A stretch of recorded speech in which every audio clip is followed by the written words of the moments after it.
کنیم ما آمد و شد کنیم با کسی که از ما دوری میکند. در میان جامعه این قهر کردن ها و پشت کردن ها و بدعدایی ها و بدعتواری ها رو فراوان میبینیم.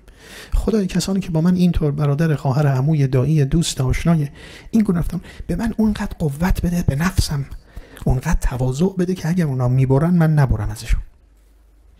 و ان ننصف من ظلمنا، و اگر خدای کسی به من ظلم میکنه من منصفانه باش برخورد کنم. ولا یجرمنکم شنآن قوم علی ان لا تعدلوا اعدلوا هو اقرب للتقوی. نکنه دشمنی موجب بشه از عدالت خارج بشید. اگر میخواد جواب ظلمی رو هم بدید باز باید چی باشه؟ اینجا باید منصفانه باشد. و ننصف من ظلمنا و ان نصالح من عادانا. و اگر میرم کسی با من بالاخره از سر نفسانیت و جهالت دشمنی میکند، من با او دشمنی نکنم، من از سر سلم با او در این ماه برخورد کنم. البته هاشا من اودی فیک فلج، اما اگر دشمنی برای تو بود، اگر سر دینم بود، سر باورم بود و به خاطر تو بود، نه منافع خودم، نه، خدایا اونو پاسخش میدم و کنار نمیام. این خیلی نکته عجیبیه که امام میفرمان.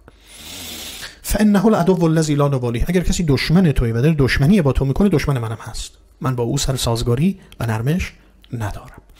بل حزب الذی لا نصافی. و ان نتقرب الیک فیه من الاعمال الزاکیه بما تطهرنا به من الذنوب. و خدایا به من کمک کن ان نتقرب الیک فیه من الاعمال الزاکیه، که تو این ماه بتونم یه کارهای پاکیزه انجام بدم که نتیجهش این بشه که لحظه به لحظه من به تو نزدیک بشم. این ماه تقربه، ماه نزدیکی است. بما تطهرنا به من الذنوب، به گونه ای که منو تو پاکم کنی از گناه. که نزدیکی به خداوند یعنی پاک شدن و پاکیزه شدن از گناهان دیگه. یعنی به من اونقدر توفیق بده کارهای شایسته انجام بدم که زشتی های من رو از من دور کنه تا بتونم به تو نزدیک بشم. و تعصمنا فیه مما نستأنف من العیوب. و خدا به من کمک کن که در این ماه مبارک رمضان دیگه عیب جدیدی به من افسوده نشه، دیگه گناه جدیدی مرتکب نشم، کار نوی که نکردم تا به حال نکنه تو این ماه شروع کنم به یه رفتاری که نباید انجام بدم.